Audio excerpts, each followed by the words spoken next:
Bonjour à tous et bienvenue sur le podcast Santé Équilibre. Chaque semaine avec ce podcast, je vous donne des outils, des conseils, des astuces et aussi de l'énergie pour améliorer votre santé et aller vers un corps sain et un esprit serein. Je suis Martine Bosc, ostéopathe, praticienne de médecine chinoise, auteure et coach santé bien-être. Vous pouvez me retrouver sur mon site internet www.equilibrenco.com. Alors mettez-vous à votre aise, installez-vous confortablement et c'est parti pour l'épisode du jour.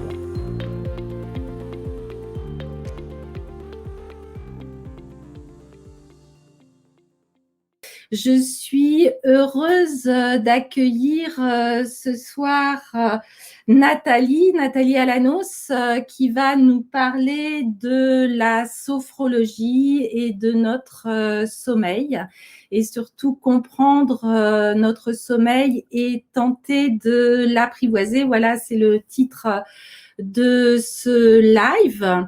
Alors, moi, je suis contente d'accueillir ce soir Nathalie. Nathalie, je l'ai rencontrée il y a déjà quelques années, je pense. Oui. Et elle a fait mes cours de Qigong. Et donc, elle va nous raconter un petit peu, elle s'est reconvertie puisqu'elle était professeure des écoles. Et elle a décidé à un moment de changer de cap et de se former en sophrologie. Souvent, ce soir, on va parler de l'insomnie et c'est vraiment quelque chose qui est très important. Il y a souvent beaucoup de demandes par rapport à notre sommeil, comment vraiment arriver à passer des bonnes nuits, à changer nos habitudes. Et c'est ça qu'on va voir ce soir avec Nathalie. Ça sera surtout pratique, il y aura des conseils, voilà. Et il faut savoir qu'on est quand même plus de 15% en France à souffrir d'insomnie chronique, si on est un petit peu dans nos chiffres. Et donc, c'est très, très important pour notre santé, pour notre immunité aussi, d'avoir un bon sommeil. Bonsoir Nathalie, merci d'être là, ravie de t'accueillir. Et je sais que c'est une question qui revient souvent, ce manque de sommeil ou cette insomnie. Alors, je te laisse la parole peut-être pour te présenter, puis je pense que tu vas nous présenter un petit peu la sophrologie en quelques mots. Oui, bonjour Martine, merci de m'avoir invitée sur ce live, ça me fait vraiment plaisir de passer ce moment avec toi. Effectivement, voilà, je suis devenue sophrologue, j'étais professeure des écoles il y a quelques années et puis c'est une discipline que j'ai découvert à titre personnel au départ et puis plus j'ai approfondi le sujet et plus je me suis rendu compte que c'était vraiment une discipline qui pouvait répondre à énormément de besoins au départ pour les enfants à l'école et puis petit à petit j'ai vraiment élargi ma pratique et maintenant je suis sophrologue à plein temps et ravie vraiment de continuer cette aventure. Donc la sophrologie effectivement va pouvoir répondre à plusieurs problématiques liées au sommeil parce que c'est une approche en fait qui est psychocorporelle, c'est-à-dire qu'elle va allier le corps, le mental et les émotions. Et en fonction de cette manière d'appréhender la personne, donc c'est une approche globale de la personne, eh bien on va pouvoir comprendre un petit peu mieux comment elle fonctionne, comment elle est en lien avec son sommeil. Et du coup, en fonction de la relation que vous avez avec votre sommeil, eh bien on va mener une petite enquête. En fait, la sophrologie, ça va être ça, ça va être vous apprendre à vous comprendre. Et donc, on va aller stimuler le corps, stimuler les pensées, stimuler les émotions, essayer de les réguler et de retrouver un équilibre comme ça entre ces trois structures qui nous composent tout simplement. Voilà. Je crois que c'est bien quand tu nous parles justement de mieux se connaître et de comprendre un petit peu, je pense que tu vas revenir là-dessus, le mécanisme vraiment du sommeil et comment on peut mieux connaître nos besoins et puis peut-être instaurer des petits rituels, des petites astuces pour vraiment mieux s'endormir aussi, peut-être qu'est-ce qu'on peut faire pour repérer certains signes de sommeil, ne pas louper le train, comme on disait à un moment. Ouais. Ah oui, c'est vrai que c'est une expression qui fait partie vraiment de la langue française, de rater ou prendre le train du sommeil. C'est devenu vraiment une expression et qui effectivement peut vraiment se comprendre dans le sens où on a tous une chronobiologie qui fait que voilà, le sommeil, pour tout le monde, c'est différent aussi, va venir à un certain moment de la soirée, de la journée et pouvoir apprendre à reconnaître ces signaux. Et au départ, en fait, les personnes qui ont une problématique de sommeil, qui viennent pour une problématique de sommeil, vont, comment dire, venir sur tout ce qu'elles constatent qui ne fonctionne pas. Et en sophro, on va essayer de les mener vers, d'abord, je vais observer tout ce qui fonctionne chez moi par rapport au sommeil.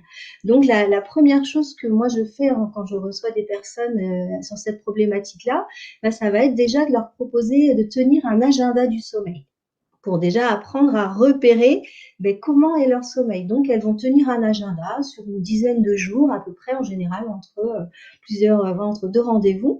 Et il est assez récurrent que la personne, en fait, se rende compte que finalement, il y a effectivement des nuits compliquées, mais qu'en majorité, il y a quand même des nuits correctes. Et ça, déjà, c'est une première chose, c'est déjà repérer que dans son quotidien, on a des impressions qui ne sont pas forcément tout à fait connectes à la réalité. Voilà, donc ça, c'est déjà un premier outil. Alors moi, souvent, Nathalie, on me pose la question en me disant, les gens, je pense, ont peut-être l'impression de ne pas bien dormir, alors que justement, comme tu le dis, quand on fait cet agenda du sommeil, on s'aperçoit que les gens dorment quand même, mais ils ont l'impression peut-être le matin en se réveillant de ne pas avoir assez dormi, hein, pas Oui. avoir dormi suffisamment. Je pense que c'est aussi des habitudes comportementales, non? Alors, il y a des habitudes comportementales et vraiment des perceptions que l'on peut avoir sur son sommeil. Et tant qu'on n'a pas tenu cet agenda qui va nous donner finalement un profil, on va pouvoir repérer sur l'agenda de la semaine ou des 10 jours, et que par exemple, tous les jours à la même heure, on a des premiers signes de fatigue, notamment des bâillements, des clignements d'yeux et tout ça, et que finalement, en ressentant ces signes de fatigue, on va pas forcément aller se coucher tout de suite. On décale. Donc, on va repérer qu'il y a des habitudes qui ont été prises par rapport à la vie de famille, les programmes de télé, plein de choses qui font qu'on va se coucher à certaines heures et on n'est pas forcément calé sur ce rythme-là. Donc, l'agenda du sommeil va nous montrer ça, par exemple. Il peut aussi nous montrer des réveils nocturnes qui vont avoir lieu régulièrement à la même heure, tout le temps à 1h du matin, à 3h du matin, à 5h du matin, et repérer que c'est assez récurrent. Bien pareil, cet agenda va nous permettre de creuser un petit peu sur ces anomalies, voilà, plutôt que des problématiques réelles. D'accord. Ça, c'est très bien. Moi, j'ai fait des petites stats et c'est vrai que j'ai noté qu'il y a 35% de personnes qui dorment moins de 6 heures par nuit. Ouais. C'est un chiffre qui diminue de plus en plus avec Oui, le temps. Parce que c'est je pense que vraiment. par rapport à ce que tu dis aussi, on se couche aussi de plus en plus tard. C'est-à-dire qu'en général, on se couche après 23 heures, hein, ce qui fait que peut-être on décale aussi et on repère moins ces signes du sommeil. Oui, il y a vraiment une tendance effectivement à dormir de moins en moins et à décaler ces phases de sommeil. Et donc effectivement, malgré tout, la société fait que quand on travaille le matin, là par contre, ça n'a pas décalé. Donc plus on se couche tard le soir et au final, on peut ressentir vraiment des signaux de manque de sommeil. Alors effectivement, il y a les programmes de télévision qui ont complètement changé, hein. Le film, le soir, il commence beaucoup plus tard qu'avant. Il y a aussi tout ce qui est écran, réseaux sociaux, où on est stimulé par les relations avec les autres. On a envie de se coucher le plus tard possible parce qu'on peut être en conversation avec quelqu'un, on peut être... et puis la curiosité de tout ce qu'il y a sur Internet qui nous mène vraiment vers une recherche et on peut passer une soirée sans s'en rendre compte sur les écrans. Donc c'est très nourrissant, mais effectivement, on peut avoir tendance à se décentrer un petit peu de soi à un moment de la journée où il serait peut-être plus intéressant de se recentrer. Voilà. Mais c'est un peu effectivement la tendance qu'on trouve, c'est que oui, on se couche de plus en plus tard, effectivement. Ouais, ça m'a étonnée d'ailleurs, mais c'est quand même assez tard, surtout quand les gens retravaillent le matin, comme tu le disais aussi. Alors, j'ai vu aussi qu'il y avait pas mal de gens qui pouvaient faire des siestes. Oui.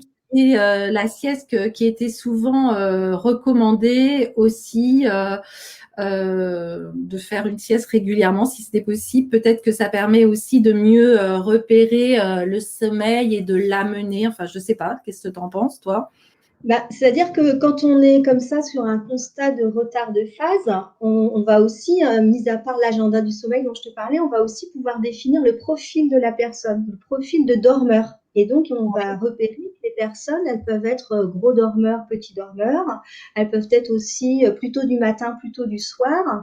Et en menant cette petite enquête, on va pouvoir repérer que parfois, c'est pas du tout en corrélation avec le rythme de sa journée parce que l'emploi qu'elle a choisi ou qu'elle a trouvé ne correspond pas à ce rythme-là. Donc effectivement, il y a des moments où notre profil de dormeur ne correspond pas forcément à notre rythme. Donc la sieste va venir rééquilibrer éventuellement certains déséquilibres. Des personnes qui travaillent en décalé vont pouvoir utiliser la sieste aussi pour récupérer. Alors, il existe plusieurs sortes de siestes.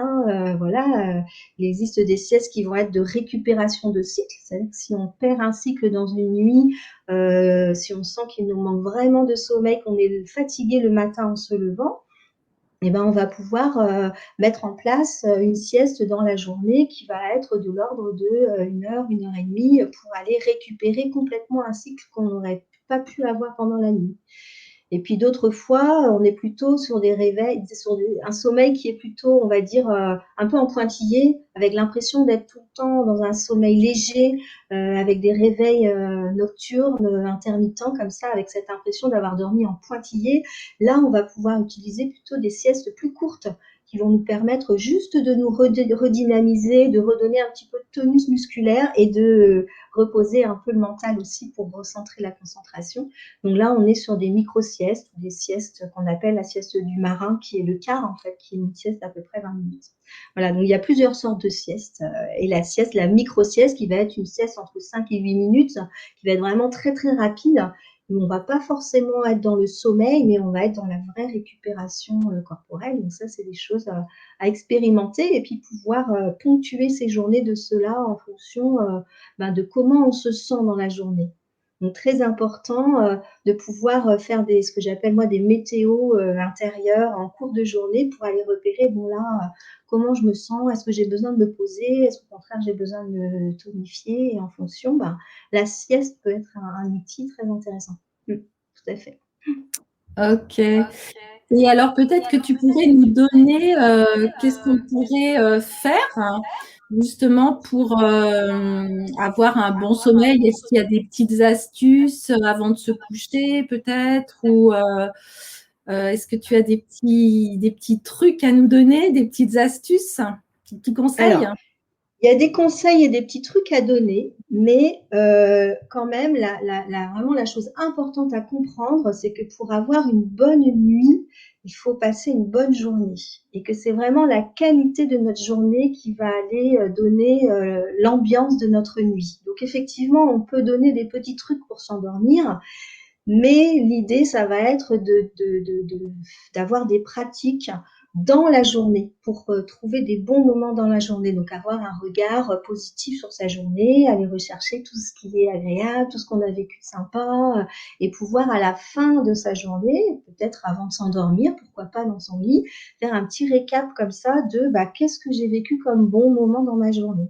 Moi, j'appelle ça la confiture de petits bonheurs. C'est-à-dire qu'on se fait, voilà, tous les jours, on repère les petits bonheurs qu'on a pu avoir dans notre journée et on imagine, on visualise un petit pot de confiture dans lequel on met nos petits bonheurs et puis tranquillement, on y pense. Et ça peut aider éventuellement à entrer dans le sommeil d'une manière sereine et qui évite peut-être aux pensées récurrentes que l'on peut avoir, aux soucis qui peuvent nous préoccuper, effectivement, hop, ça chasse un peu ça ne laisse pas de place, en tout cas, sans chasser complètement. Donc ça, c'est voilà, des petites solutions. Quand on a du mal à s'endormir, souvent, c'est que la concentration, notre mental est happé par des soucis, des préoccupations. Donc, on va essayer de jouer avec cette concentration. Donc, les petits bonheurs, ça peut être un sujet de concentration. En fait, on met toute notre attention sur ça, mais on peut aussi se concentrer sur son corps. On peut très bien se concentrer sur notre respiration, tout simplement. Donc, on va aller travailler sur des exercices de respiration qu'on aura expérimentés avant, bien évidemment, pour aller justement focaliser toute son attention sur le corps qui respire. Et en étant dans cette attention particulière, ça laisse moins de place aux idées préoccupantes qui pourraient venir nous embêter à l'endormissement, par exemple. Mmh. Donc, se reconnecter au corps. Et puis dans la reconnexion au corps, il y a aussi tout ce qui est réveiller des sensations agréables. On peut se faire des automassages, on peut faire des petits exercices assis ou allongés dans son lit pour étirer les muscles, étirer les membres. Voilà, et il y a une multitude de petits exercices qu'on peut faire comme ça, qui sont dynamiques et en même temps faciles à faire dans son lit.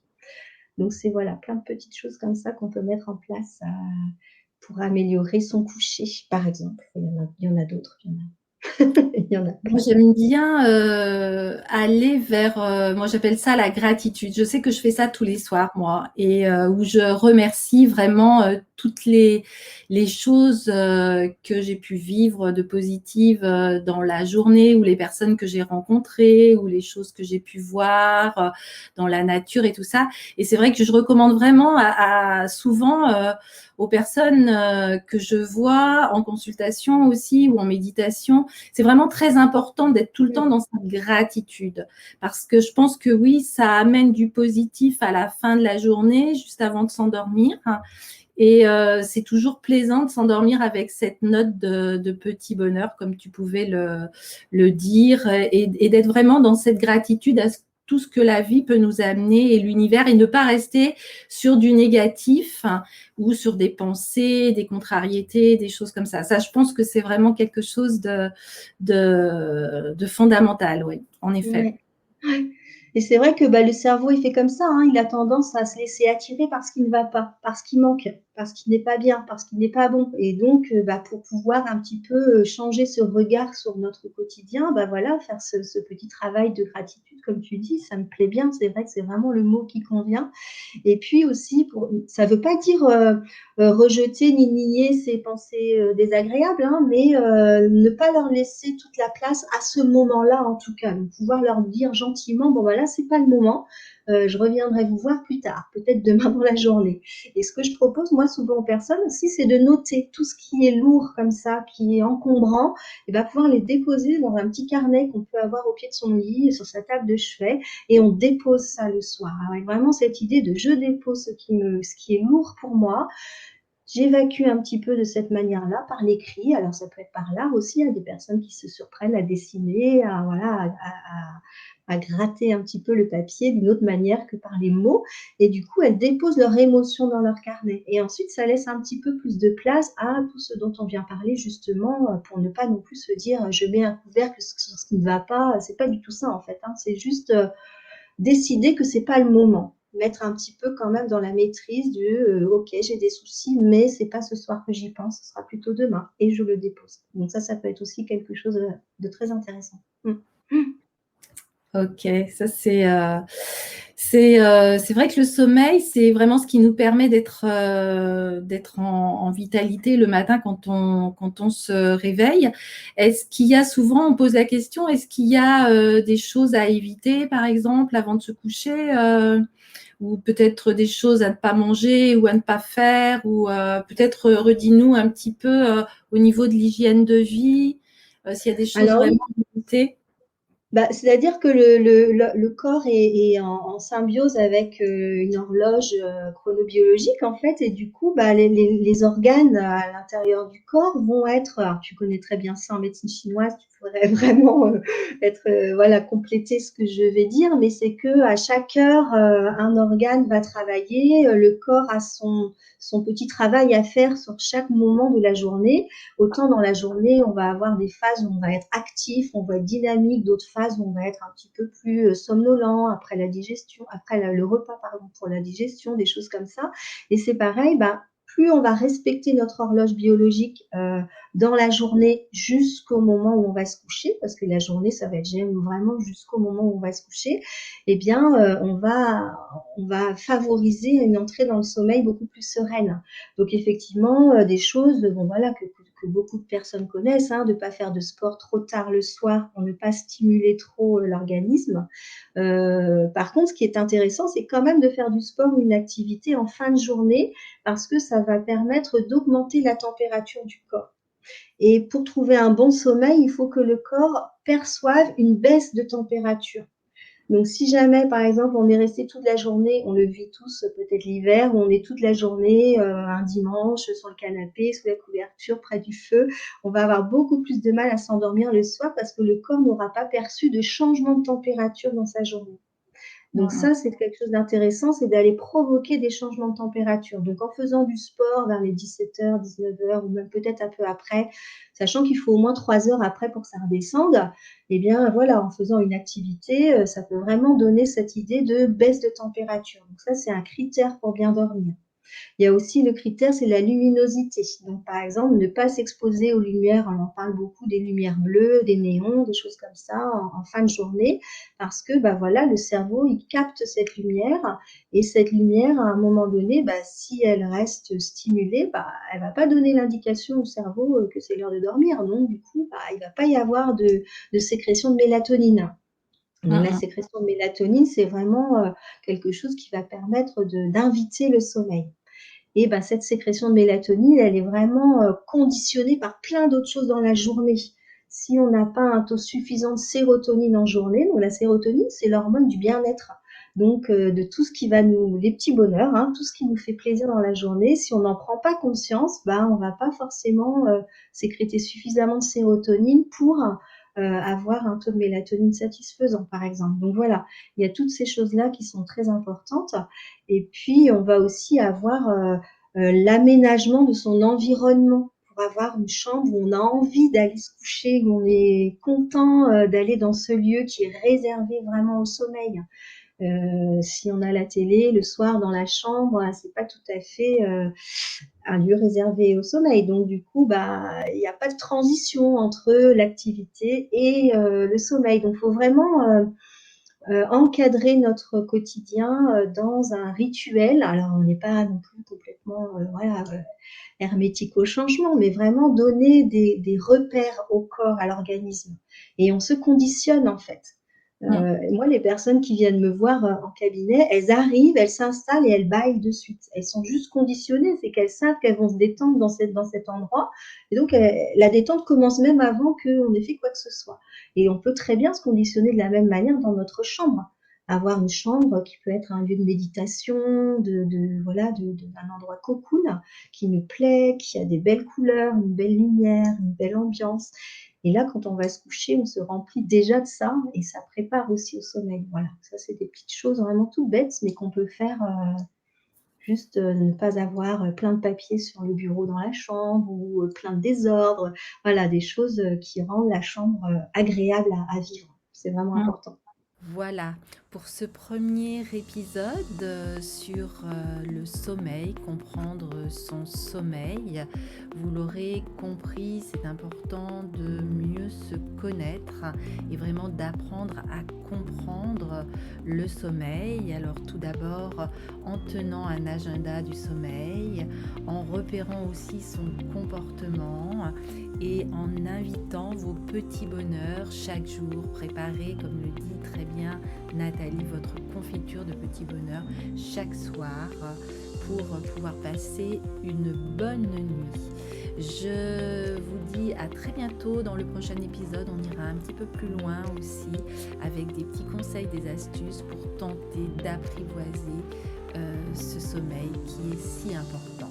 Je vous dis à très très bientôt.